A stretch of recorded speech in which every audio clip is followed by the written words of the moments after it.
Hello everyone and welcome to my channel judgments in criminal law. मैं हूं आपका host और दोस्त अमित कश्यप।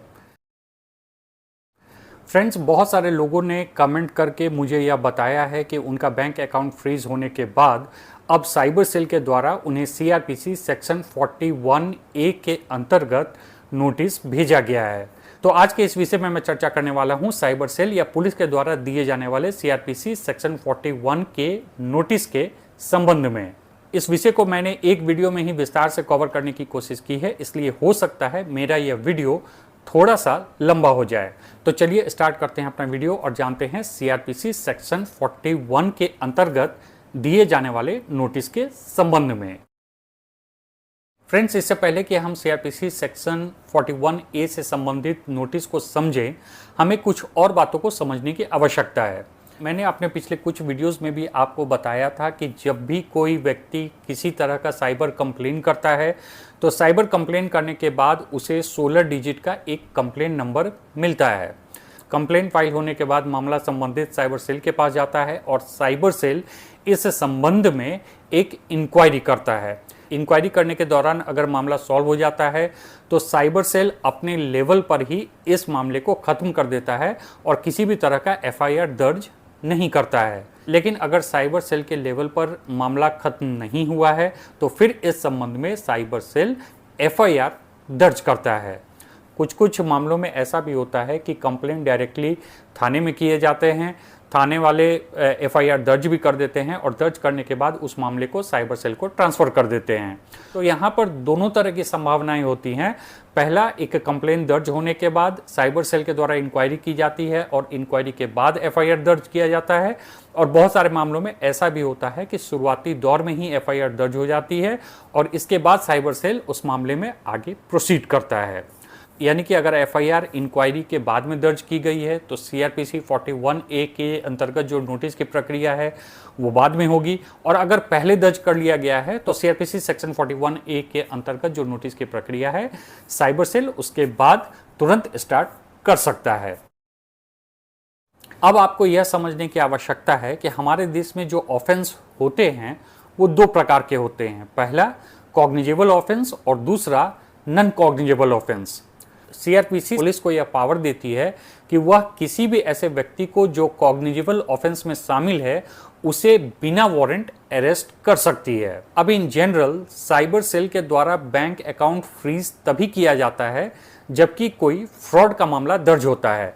और फ्रॉड का मामला जो है वह एक कॉग्निजेबल ऑफेंस होता है। इसलिए जिसका बैंक अकाउंट फ्रीज हुआ है अगर वह किसी भी तरह के फ्रॉड में शामिल है तो उसे पुलिस बिना वारंट के भी गिरफ्तार कर सकती है। लेकिन जिन भी लोगों के बैंक अकाउंट फ्रीज हुए हैं, अमूमन except very high profile cases, generally आप गिरफ्तारियां नहीं देखेंगे, बल्कि जिन केसेस में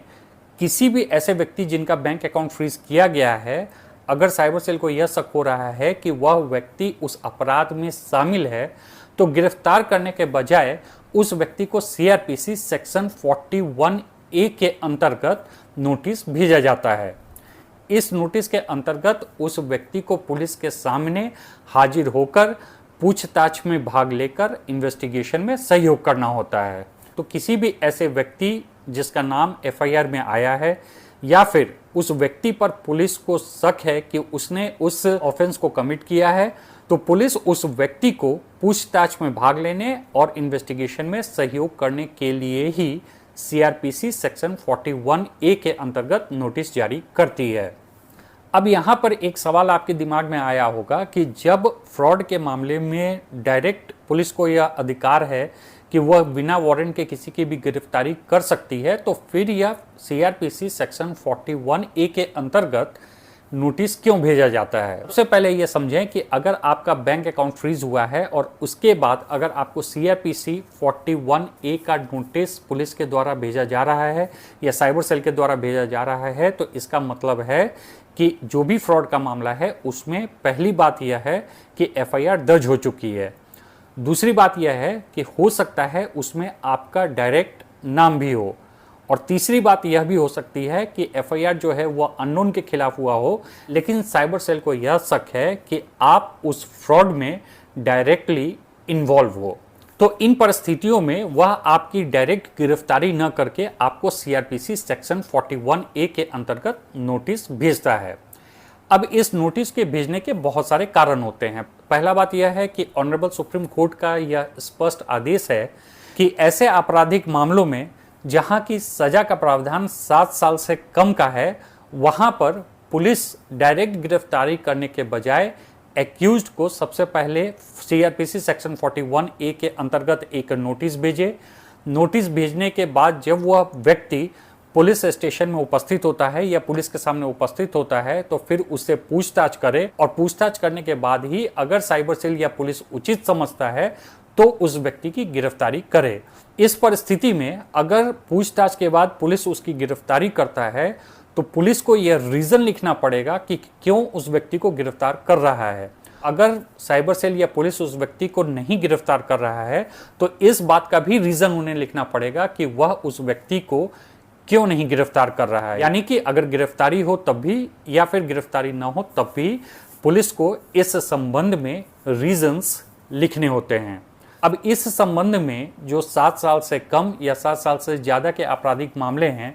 उनमें अंतर यही है कि 7 साल से ज़्यादा के जो आपराधिक मामले दर्ज होते हैं, उन आपराधिक मामलों में पुलिस अगर चाहे तो वो सीआरपीसी सेक्शन 41 ए का नोटिस भेज भी सकता है या नहीं भी भेज सकता है। उसके लिए सीआरपीसी सेक्शन 41 ए का नोटिस भेजना मैंडेटरी नहीं है, यह उसके स्व विवेक पर निर्भर करता है। लेकिन यहाँ पर ऐसे आपराधिक मामले जहाँ सजा का प्रावधान 7 साल से कम का है, वहाँ पर ऑनरेबल सुप्रीम कोर्ट का यह आदेश है कि पुलिस को सबसे पहले सीआरपीसी सेक्शन 41 ए का नोटिस भेजकर उस व्यक्ति को पुलिस के सामने हाजिर होने का आदेश देना होगा। इसके बाद उससे पूछताछ होगी और पूछताछ के बाद ही अगर पुलिस उचित समझे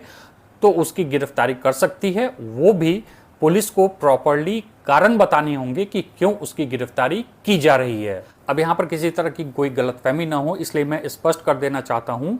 कि भले सीआरपीसी सेक्शन 41 ए के अंतर्गत ऐसे मामलों में नोटिस भेजा जाना अनिवार्य है जिसमें सजा का प्रावधान जो है वह 7 साल से कम का है, लेकिन एकमात्र यही फैक्टर नहीं है जिसके कारण साइबर सेल सीआरपीसी सेक्शन 41 का नोटिस भेजते हैं। इसके साथ अदर फैक्टर्स भी सम्मिलित होते हैं, जैसे कि अगर आपका नाम एफआईआर में है तब भी, या अगर एफआईआर में नाम नहीं है और साइबर सेल और पुलिस को यह एक स्ट्रॉन्ग फीलिंग है कि आप उस अपराध में सम्मिलित हैं, तब भी वह आपको डायरेक्ट गिरफ्तार नहीं करके सीआरपीसी सेक्शन 41 ए के अंतर्गत नोटिस भेजता है अगर साइबर सेल या पुलिस के पास आपके संबंध में कोई पुख्ता सबूत नहीं है। लेकिन आपसे पूछताछ करना भी जरूरी है और आपका इन्वेस्टिगेशन में सहयोग भी चाहिए, तो फिर इस परिस्थिति में पुलिस डायरेक्ट गिरफ्तारी करने के बजाय आपको सीआरपीसी सेक्शन 41 ए के अंतर्गत नोटिस भेजकर पूछताछ के लिए बुलाती है। अब यहाँ पर आपके मन में एक सवाल उठ रहा होगा कि सीआरपीसी सेक्शन 41 ए के अंतर्गत जब नोटिस मिलता है तो आपको पुलिस के पास जाना चाहिए या नहीं जाना चाहिए, और पुलिस गिरफ्तार करेगी या नहीं करेगी। तो देखिए, यह निर्भर करता है पुलिस पर कि वह आपको गिरफ्तार करती है या नहीं करती है। सीआरपीसी सेक्शन 41 ए के अंतर्गत पुलिस आपको अपने पास बुलाती है और आपसे पूछताछ करती है। पूछताछ करने के बाद अगर पुलिस को उचित लगेगा तो वो आपको गिरफ्तार कर भी सकती है, और अगर उसे उचित नहीं लगेगा तो आपको वो गिरफ्तार नहीं करेगी। यहाँ पर ऐसा बिल्कुल नहीं है कि चूंकि सीआरपीसी सेक्शन 41 ए के अंतर्गत नोटिस देके आपको बुलाया गया है तो पुलिस गिरफ्तार नहीं करेगी, बिल्कुल कर सकती है। पूछताछ के बाद अगर पुलिस उचित समझे तो डिसेंट रीजन लिखकर आपको बिल्कुल गिरफ्तार कर सकती है। इसलिए जब भी सीआरपीसी सेक्शन 41 ए के अंतर्गत आपको नोटिस मिले तो आप इस नोटिस को बहुत ही गंभीरता से लें और सबसे पहले अपने लिए एक लॉयर अपॉइंट करें,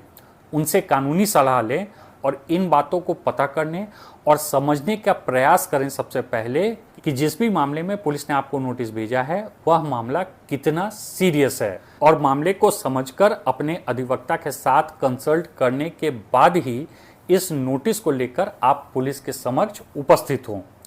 यहाँ पर मैं ये पूरी तरह से रिकमेंड करूँगा कि सीआरपीसी सेक्शन 41 ए के अंतर्गत नोटिस मिलने के बाद अगर आप पुलिस के समक्ष उपस्थित हो रहे हैं तो हमेशा अपने लॉयर के साथ जाएं। बिना लॉयर के साथ आप पुलिस के समक्ष उपस्थित न हो। पूछताछ के दौरान अगर पुलिस आपको फंसाने की कोशिश करती है या फिर अननेसेसरी रूप से हैरेस करने की कोशिश करती है तो एक अधिवक्ता ही वहां पर आपको बचा सकता है। जब भी सीआरपीसी सेक्शन 41A के अंतर्गत आपको नोटिस आता है तो उस नोटिस पर एफआईआर नंबर और सेक्शंस तो लिखे हुए होते हैं कि में फला फला सेक्शन के अंतर्गत एक मामला दर्ज हुआ है, लेकिन इसके साथ एफआईआर की कॉपी अटैच नहीं होती है। और यही कारण है कि जिस व्यक्ति को वो नोटिस सर्व की जाती है उससे पूरे मामले का पता चल ही नहीं पाता है।